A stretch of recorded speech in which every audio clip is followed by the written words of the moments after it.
তাকে নিয়ে মজা করত আর তাকে খুব ভেঙাতো। পশুদের এমন ব্যবহারে ওই পাখিটার একটা মাথা খুব দুঃখ পেত, অন্যদিকে আর একটা মাথা এটাকে তার দুর্ভাগ্য ভেবে খুশি থাকতো। এই বিপরীত বিচারের জন্য দুজনের মধ্যে প্রায়ই ঝগড়া লেগে থাকতো। সবাই আমাদের নিয়ে এত মজা করে, তোর খারাপ লাগে না? খারাপ কেন লাগবে? ভগবান আমাকে বিশেষ রূপে বানিয়েছে, আমি ভীষণ খুশি। একটা মাথা যদি কোনো খাবার পেত তাহলে সে অন্য মাথাকে তা দিত না। ঠিক এভাবেই অন্য মাথাটাও কোনো খাবার পেলে তাহলে সে অন্য মাথাটাকে দিত না। কখনো কখনো একজন আরেকজনকে রাগানোর জন্যই খাবার খেত।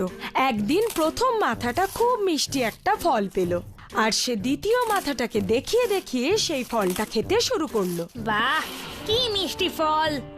আর এর গন্ধটাও অসাধারণ। আমাকেও একটু চেখে দেখার জন্য দাও না। আরে আমাদের দুজনের পেট তো একটাই, সে আমিই খাই বা তুই, যাবে তো সেই একটাই পেটে, তাই না? হ্যাঁ, কিন্তু এটা কিরকম খেতে একমাত্র তুমিই বুঝতে পারছো, তাই না? একটুখানি আমাকে দিলে তোমার কি এসে যাবে? এই ফলটা আমি পেয়েছি আর এই মুখটাও আমার। আমি আমার মুখ দিয়ে যা ইচ্ছা খাবো, যত ইচ্ছা খাবো, না এটাকে ফেলে দেবো সেই অধিকার শুধু আমার। আর এই বলে প্রথম মাথাটা সেই ফলটা পুরোটা খেয়ে নিল। দ্বিতীয় মাথার এটা এতই খারাপ লাগলো যে সে প্রথম মাথাটার ওপর প্রতিশোধ নেওয়ার কথা ভাবলো। একদিন প্রথম মাথাটা যখন দুপুরের খাবার খেয়ে ঘুমিয়ে পড়লো তখন দ্বিতীয় মাথাটা তার কালু বলে একটা কাক বন্ধুকে সেই ফলের কথাটা বলল আর এটাও বলল, বন্ধু কাক, আমাকে এমন একটা ফল বলো না যেটা খেয়ে আমি ওর উপর প্রতিশোধ নিতে পারি। একটা এমন ফল আছে, সেটা যদি তুমি খেয়ে ফেলো তাহলে তোমার পেট খারাপ হয়ে যাবে আর তার ফলে তোমরা দুজনে 2-3 দিন আর কিছুই খেতে পারবে না। তুমি এই ফলটা খেয়ে ওকে ভালো মতো শিক্ষা দিতে পারো। ঠিক বলেছো বন্ধু, আমি ঠিক এটাই করব। কিন্তু মনে রেখো, বেশি খেয়ে ফেললে প্রাণও চলে যেতে পারে। সাবধানে খাবে। ঠিক আছে, আমি খেয়াল রাখবো। একটু পরে যখন সেই প্রথম মাথার ঘুম ভাঙলো তখন সে দ্বিতীয় মাথার ওপর জোরে জোরে চিৎকার করতে লাগলো, এখনো কিছু খাসনি কেন কুড়ের গাছ? খিদের ঠেলায় আমার ঘুমটাই ভেঙে গেল। তার জন্য আমি কি করব? আমি খাই না খাই সেটা আমার ইচ্ছে। দুজনে এভাবে কিছুক্ষণ ঝগড়া করলো।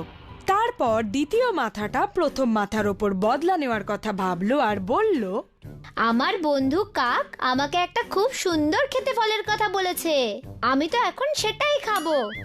খুব সুন্দর খেতে ফল? হ্যাঁ, খেতে চাইলে আমার সাথে চলো। ওই ফলের ব্যাপারে শুধু আমার বন্ধু কাকই জানে। চলো, আমি সেখানে তোমাকে নিয়ে যাচ্ছি। দুজনেই ফলের কাছে পৌঁছলো। প্রথম মাথা সেই ফলটা চিনতে পারলো আর দ্বিতীয়টাকে ওটা খেতে বারণ করলো। আরে এটা তো বিষ ফল দেখছি, এটা খেও না, তাহলে আমরা দুজনেই মারা যাব। তুমি ওই মিষ্টি ফল খেতে খেতে আমাকে বলেছিলে না যে ওটা আমার ফল, এটা আমার মুখ, আমি যা ইচ্ছে খাবো। তো এবার আমার পালা, আমার ইচ্ছে, আমার যা ইচ্ছে আমি তাই খাবো। প্রথম মাথা অনেক বারণ করা সত্ত্বেও দ্বিতীয়টা কোনো কথা শুনলো না আর প্রতিশোধ নিতে গিয়ে ও সেই ফল খেলো আর তার পরিণতি এই হলো যে দুজনে সেখানেই মরে গেল। এই গল্প থেকে আমরা এই শিক্ষা পাই যে স্বার্থপর না হয়ে একতাই শক্তি, সেটা বোঝা উচিত। স্বার্থ সবসময়ই বিপজ্জনক, অন্যদিকে একতার বল অনেক বেশি।